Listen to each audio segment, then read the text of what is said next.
உலகமே பயந்திடும் ஓர் வீர யூதாவின் புகழ் மிக்கவர்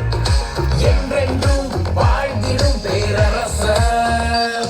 அளவிட முடியாத மகிமையோட அரியணையில் இருக்கின்ற கடவுள்